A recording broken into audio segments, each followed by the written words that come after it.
এখন সব দল ভিন্ন মত দিতে পারবে, কিন্তু বিএনপি বড় দল, বিএনপি ভিন্ন মত দিতে পারবে না। আমি যতটুকু জানি এক ধরনের একক সিদ্ধান্তেই ডক্টর মোহাম্মদ ইউনূস তার বন্ধু সার্কেলের কিছু মানুষের দ্বারা এই জাতীয় ঐক্যমত কমিশন গঠন করেছিলেন। সংস্কারের পক্ষে বিএনপি সহ যারা যুগপৎ আন্দোলনে ছিল তাদের অবস্থান ছিল। কিছু বিষয়ে নোট অফ ডিসেন্ট ছিল, অর্থাৎ ভিন্নমত ছিল।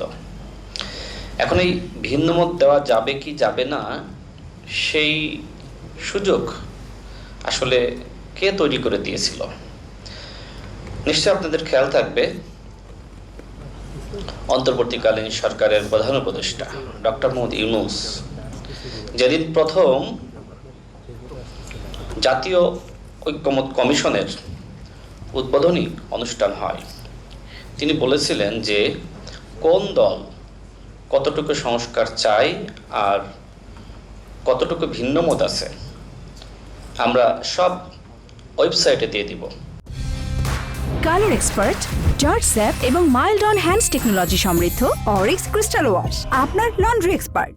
এই কথা তিনি নিজেই বলেছিলেন। এর মধ্য দিয়ে জুলাই জাতীয় সনদে বা জাতীয় ঐক্যমত কমিশনের আলোচনায় ভিন্ন মত উত্থাপন করা যাবে, সেটার বৈধতা ডক্টর মোহাম্মদ ইউনূস নিজেই দিয়েছিলেন। এরপরে 9 মাস আলোচনা হলো, জামাত ইসলাম অনেক বিষয়ে ভিন্ন মত দিল, এনসিপি দিল, অন্যান্য দল দিল।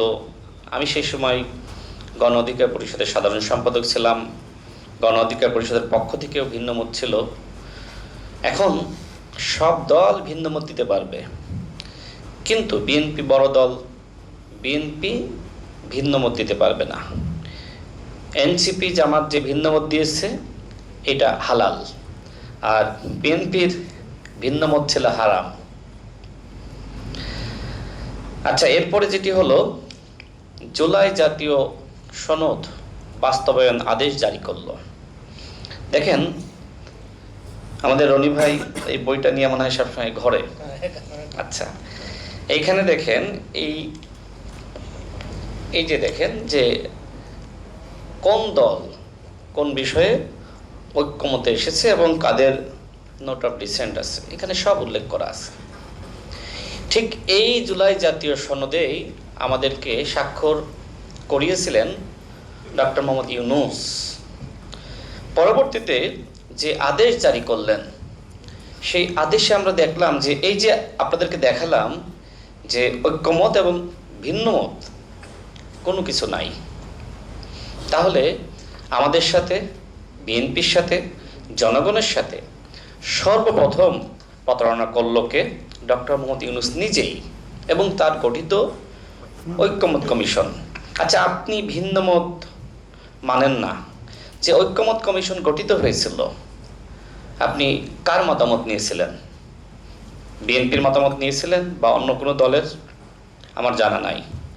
আমি যতটুকু জানি এক ধরনের একক সিদ্ধান্তেই ডক্টর মোহাম্মদ ইউনূস তার বন্ধু সার্কেলের কিছু মানুষের দ্বারা এই জাতীয় ঐক্যমত কমিশন গঠন করেছিলেন।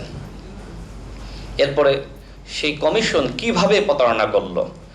শুরুতে স্বাক্ষর করিয়ে নিল, এরপরে বলল যে আপনার এই ভিন্নমতের কোনো মূল্যায়ন নাই। এটি কি স্বৈরতান্ত্রিক আচরণ নয়?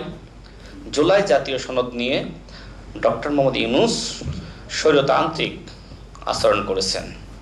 এজন্য আমি তার প্রতি ঘৃণা প্রকাশ করছি যে তিনি আজকে এই যে অনৈক্য তিনি রেখে গেছেন।